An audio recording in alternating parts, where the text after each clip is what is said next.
नमस्कार. लालबागची सिद्धी या यूट्यूब चॅनलमध्ये मी सिद्धी कदम तुमच्या सगळ्यांचं खूप खूप स्वागत करते. आज आपण आलो आहोत गणसंकुलमध्ये आणि आपण भेटणार आहोत प्रसिद्ध मूर्तिकार प्रथमेश घाडगे दादांना.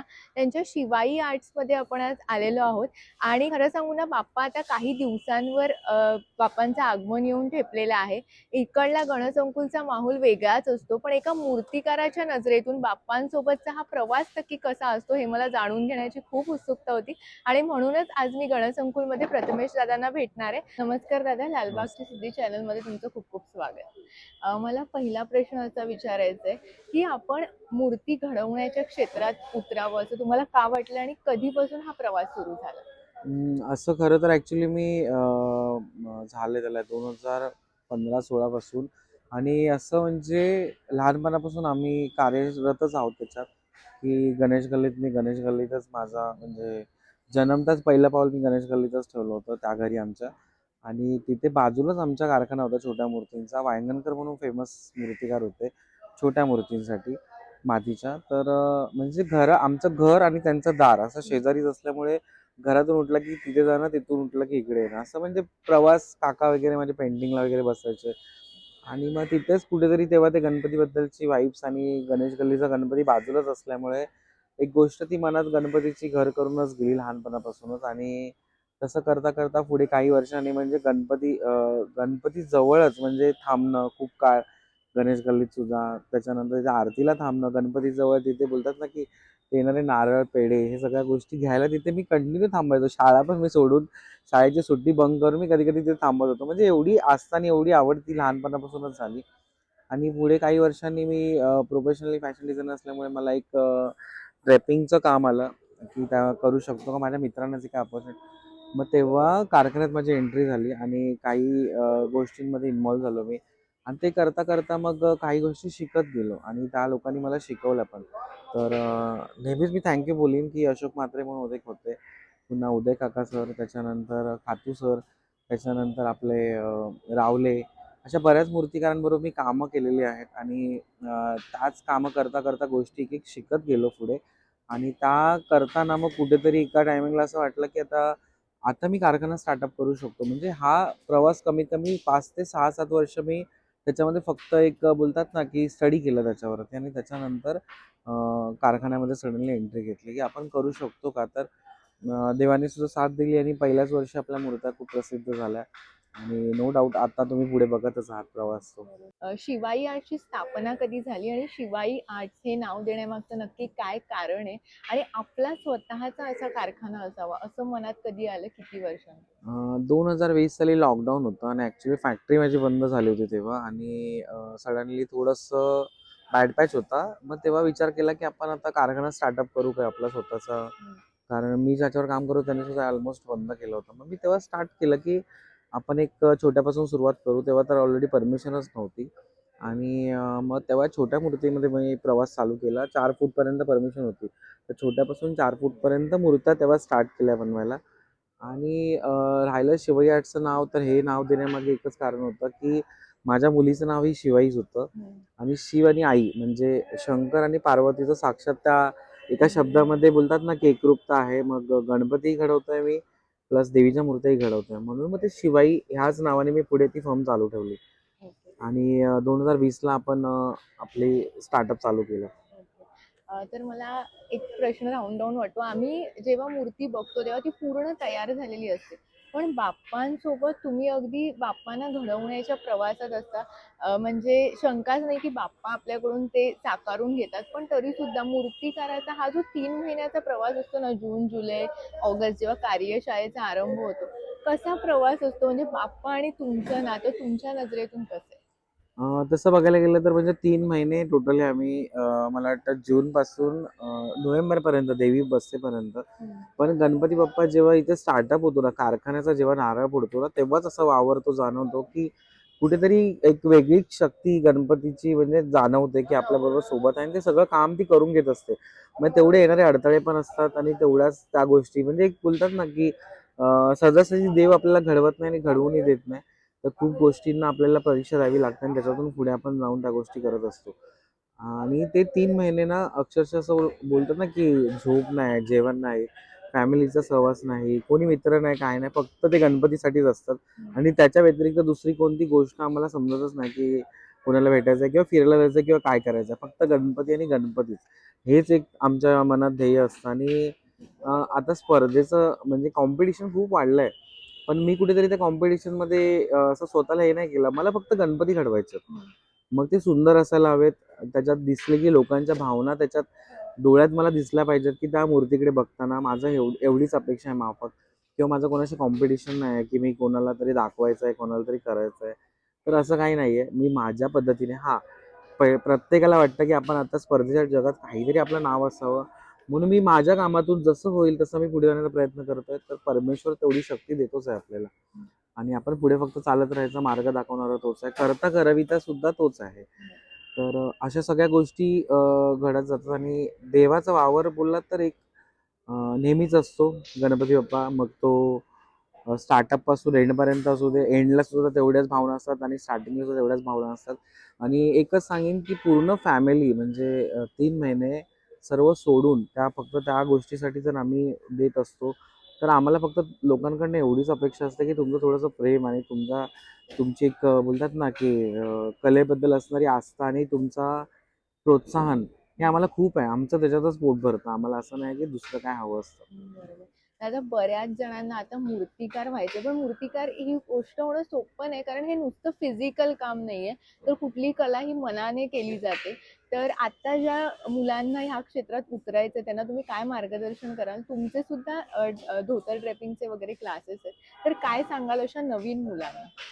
मी सगळ्यात पहिलं माझं एक छोटंसं उदाहरण देतो, की मी जेव्हा शिकलो ना, माझी जर्नी स्टार्ट केली, तर प्रत्येक गोष्टीचा मी अभ्यास केला आहे. मी पहिला तर ड्रेपिंगपासून स्टार्ट झालं. मला खूप जण बोलतात, की "हा धोतर शिक्का डायरेक्ट मूर्तिकार झाला."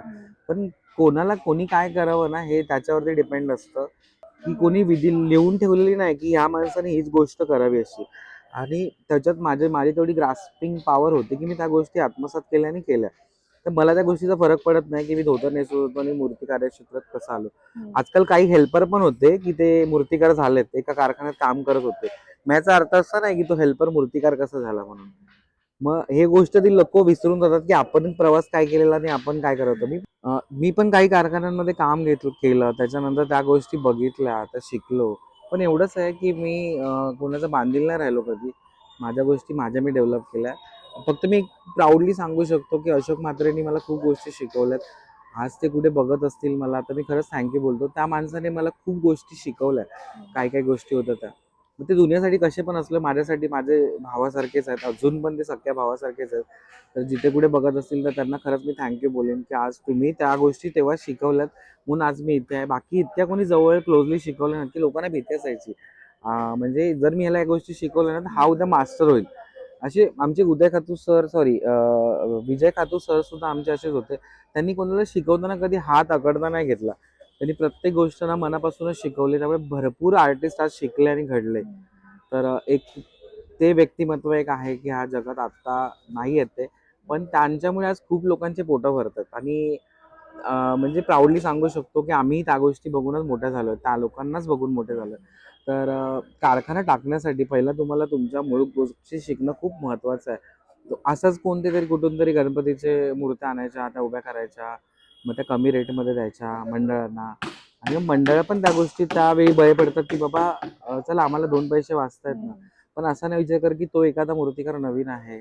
त्याला त्या गोष्टीचं नॉलेज आहे का? मग कुठे बॅलन्सिंग असो, कट असो, काय असो, त्या गोष्टी पूर्ण शिकल्यानंतरच तुम्ही कारखान्यासाठी हात करा. चांगली गोष्ट आहे, की आत्ताच्या पिढीला गणपतीबद्दल इतकं कुतूहल आहे आणि त्यांना त्या गोष्टी शिकायच्या आहेत. पण प्रत्येक गोष्टीचा एक अभ्यास करायला लागतो. त्या अभ्यासानंतरच तुम्ही परफेक्ट होऊ शकता त्या कामासाठी. आणि मी करत कुठेतरी आता परफेक्ट होत चाललोय. मी पण खूप असं बोलेन, की मी खूप मोठा नाही आहे किंवा मी कोण नाही. मी पण एक शिकायचं बोललं तरी चालेल मला. बऱ्याच जणांचं असतं, की बाबा ह्याला हे येत नाही, मातीकाम येत नाही, हे येत नाही. मला मातीकाम नको येऊ दे. बरं मला उंदीर पण बनवायला नको येऊ दे. पण मला ज्या गोष्टी येतात ना, त्या तुम्ही आजकाल करू शकत नाहीत. आणि मी माझ्या कामातून दाखवतोय. हे कोणी आभाळातनं येऊन पडत नाही किंवा कोणी करत नाही. त्या गोष्टी करून घेण्यासाठी सुद्धा तेवढी बुद्धी आणि क्षमता लागते. ती वापरा, म्हणजे तुम्ही तुमच्या कामांवरती लक्ष द्याल. बरोबर. दादा, मग तुमच्याकडे जर असं शिकायचं असेल किंवा मूर्तिकाम शिकायचं असेल, धोतर ड्रेपिंग शिकायचं असेल, तर मुलं येऊ शकतात का आता? हो, मी सांगितलं ऑलरेडी. मी आता मी एक टीम तयार करतोय, की माझा मोटिव्ह हाच होता, की आपली मराठी मुलं शिकावीत आणि अजून प्रगती करावीत. म्हणून मी आता इंस्टाग्रामला पोस्ट पण टाकली होती, की मला एक टीम तयार करायची आहे कास्टिंग, जॉइनिंग, फिनिशिंगसाठी मुलांना. तर ज्यांना शिकायचं त्यांनी येऊ शकता. त्याच्यानंतर मी त्यांना पे लिस्टवरती नाही ठेवलंय, कारण काय आहे ना, की ऑलरेडी मी पेज करून एक टीम वेगळी ठेवलेली आहे. परत मी वेगळी टीम नाही ठेवू शकत. त्यांना मी ह्यावी प्रॉपर तयार करणार. नेक्स्ट इयर त्यांना एखाद्या स्लॉटमध्ये त्यांना ऍडजस्ट करून एक सॅलरी चालू करणार, पण ती ह्या वर्षी नाही करू शकत. बरं, त्या समोरच्या माणसाने तेवढे एफर्ट्स पण टाकले पाहिजेत त्या कामामध्ये. असं नाही की फक्त आलाय, शिकतोय, झोपतोय, बसतोय, असं नाही. तर मी मुलांना हे सांगेन की तुम्हाला त्या गोष्टी शिकायला मिळतील. आणि धोतर ड्रेपिंगचे पण आहेत, ते आपण टोटली पेडवरती ठेवलेले आहेत. आणि आता पुढच्या येणाऱ्या सीझनमध्ये सुद्धा तुम्हाला बऱ्याचशा गोष्टी शिवाई आर्ट्समधून, म्हणजे एक अकॅडमिकल आपली शिवाई आर्ट्स होईल इतर महिने. तर त्याच्यामध्ये तुम्हाला बऱ्याचशा गोष्टी शिकायला मिळतील, जसं की धोतर ड्रेपिंग आहे, शेडिंग आहे, लिखाई आहे, ह्या सगळ्या गोष्टी, स्कल्पचर आहे, काय असतं, कसं असतं, तर ह्या गोष्टी तुम्हाला एकदम क्लोजली शिकायला मिळतील. आणि इथे कारखान्यात तर मिळतील, पण ते ते बोलतात ना थेअरी पार्टमध्ये, तोही खूप इम्पॉर्टंट आहे तुमच्यासाठी, की त्याच्याशिवाय तुम्ही पुढे जाऊ शकत नाही. तर नक्कीच आपण येत्या ह्या इयरला किंवा लवकरच आपण त्याचा डिक्लेअर करू, की आपण काय काय अकॅडमीमध्ये शिकवणार आहे. दादा, खरं तर पैसे देऊन पण जी गोष्ट शिकायला मिळत नाही ना, ती कार्यशाळेत आणि तुमच्यासारख्या गुरुकडून शिकता येते. कारण प्रत्येक जण तितकं मन खोलून प्रत्येक गोष्ट सांगेलच असं नाही.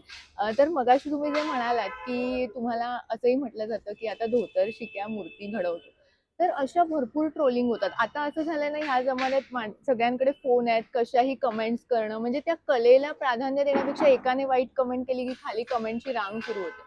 तर अशा स्थितीत आजकालची फक्त ह्या क्षेत्रातली नाही, अनेक मुले डिप्रेशनमध्ये जातात. तुम्ही अशा वेळेला ह्या सगळ्याकडे कसं बघता आणि तुमचं मनोबल स्थिर कसं ठेवता? हा खूप चांगला प्रश्न विचारला. आता सध्याच मी माझे चेहरे रिव्हील केले होते. मी एक मूर्तिकार आहे. आणि कुठलीही गोष्ट जेव्हा आपण प्रेझेंट करतो ना, त्या प्रेझेंट करण्यामागे ना त्या माणसाने ना खूप मेहनत घेतलेली असते. मी एक मिडल क्लास आहे. मी खूप मोठ्या फॅमिलीतला किंवा ग्रँड फॅमिलीतला, असे भरपूर पैसे पैसे साठवून साठवून वर्षभर त्या गोष्टीवर काम करतो. आणि काही जण उपदेश देतात, की त्यांना असं चेहरे तुम्ही स्टँडवर लावले, का लावले? पण तुम्ही एक विचार नाही करत, की मुंबईसारख्या ठिकाणी आम्हाला जागा खूप कमी क्षेत्रात मिळते. त्याच्यानंतर एखादी 22 फुटाची किंवा 15 फुटाची मूर्ती उभी करायची झाली, तर त्याच्यासाठी लागणारा एक्सपेन्स. मग ती मूर्ती एखाद्या कोणी मंडळाने नाही घेतली, तर त्या मूर्तीचं पुन्हा डिसमेंटल करणं. मग त्यापाठी लागलेला खर्च, मग हा कोण बेअर करणार? मीच करणार ना. कोणी हे बोलणारी लोक तरी कोणी आणून देणार नाहीयेत. जी जुनी मंडळ आहेत त्यांना तो चेहरा कसा असेल, काय असेल, त्याचे डोळे कसे असतील, ह्या सगळ्या गोष्टी मला प्रेझेंट करणं खूप महत्त्वाचं होतं.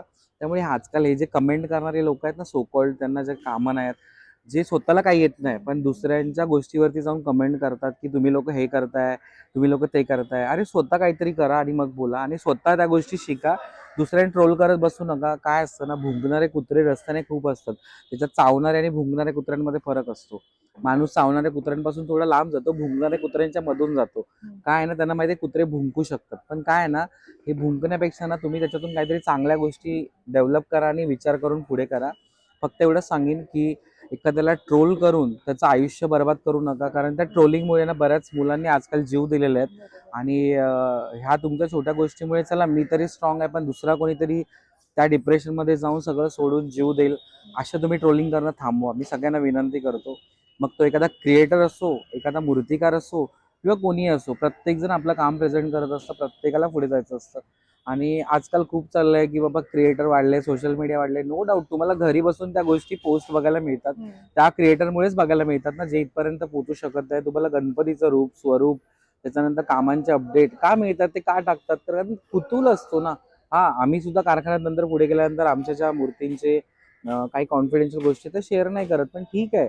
त्यांना पण कुतूहल असते ना, मुलांना आवड असते, काय काय मुलांना ते क्रिएटर बनतात. तुम्ही पण बना.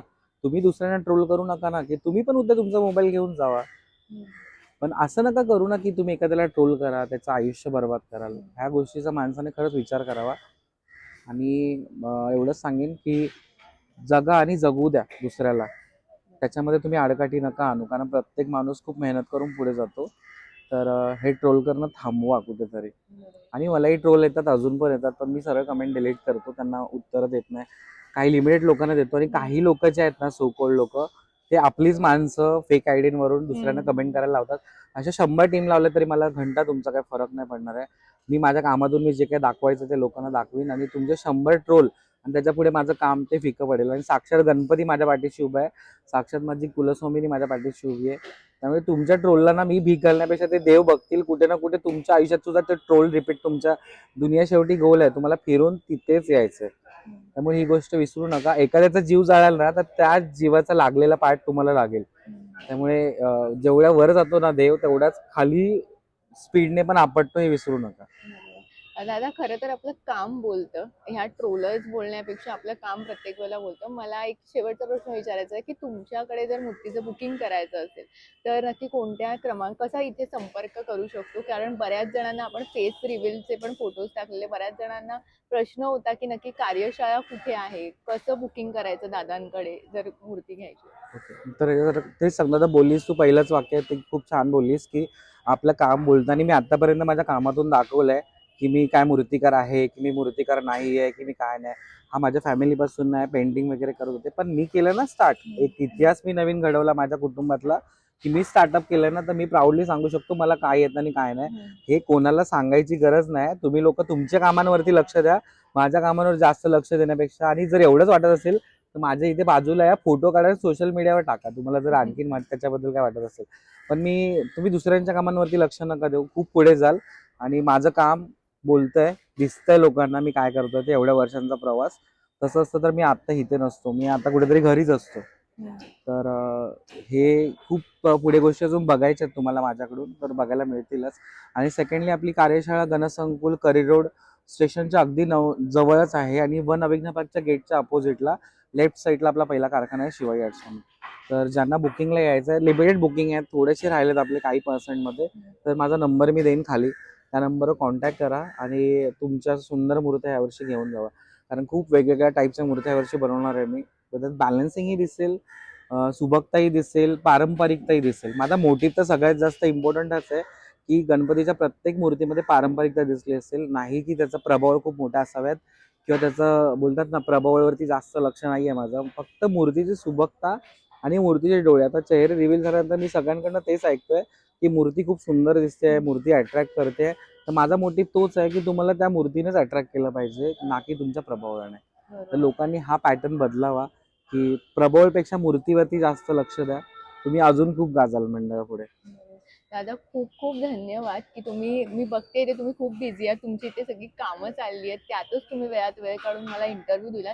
माझा उद्देश हाच होता की लोकांपर्यंत मूर्तिकाराची खरी बाजू पोचावी आणि या ट्रोलर्सना कुठेतरी आळा बसावा त्या ह्याने. कारण शेवटी कला, त्या कलाकाराचं मन जपणं सुद्धा तितकं इम्पॉर्टंट आहे, जे आपण पैशाने सुद्धा नाही जपू करू. शकत नाही. तर खूप खूप धन्यवाद. आणि दादांचा नंबर मी नक्की डिस्क्रिप्शनमध्ये देणार आहे, खाली फ्लॅश पण करते.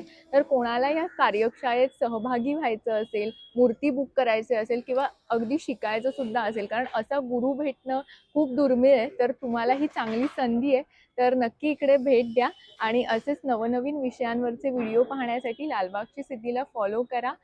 व्हिडिओ आवडला असेल तर कमेंट करा आणि शिवाई आर्टला सुद्धा फॉलो करायला विसरू नका. धन्यवाद. गणपती बाप्पा मोरया.